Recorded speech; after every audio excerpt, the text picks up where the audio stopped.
So the reference angle shall be arc sine the root of 3 over 2. And that shall be 60 degrees. That's the reference angle. Now let's look for the general solution to that trigonometric equation. And before we do that, I want you to consider the cast diagram. Remember, we say all students take coffee. So all of these, sine, tan, and cos are positive in this first quadrant, and sine is positive in the second quadrant, tan is positive in the third quadrant, and cos is positive in the fourth quadrant. So we shall use that to determine the general solution.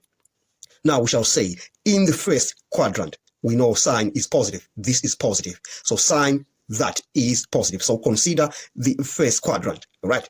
So we're just moving 60 degrees into that quadrant.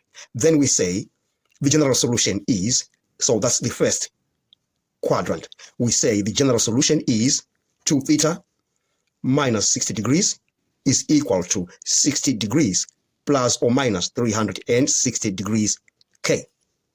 And we look for that general solution in the second quadrant. We know sine is positive in that second quadrant. So we say in the second quadrant, we have the general solution as 2 theta minus 60 degrees.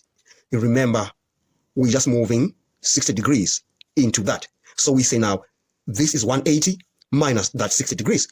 So we say 180 degrees minus 60 degrees plus or minus 360 degrees K. And in this case, we say K is equal to 0, 1, 2, 3, and so forth. All right. Now, we need to simplify what we have. So in the first quadrant, we have 2 theta is equal to, you say, this minus 60. When it crosses over, we have plus 60. So we have 60 plus 60, we get 120 degrees, plus or minus 360 degrees K. And then in the second quadrant, we shall have 2 theta is equal to, we have this minus 60, it becomes positive when it crosses over. So we have 180 minus 60 plus 60. So we shall have, the answer is 180 degrees, plus or minus 360 degrees K. Now we need to divide throughout by 2 and throughout by 2. Then we shall have the general solution as theta is equal to, you divide by 2 on that, you get 60 degrees, by 2 on that, you get 180 degrees K.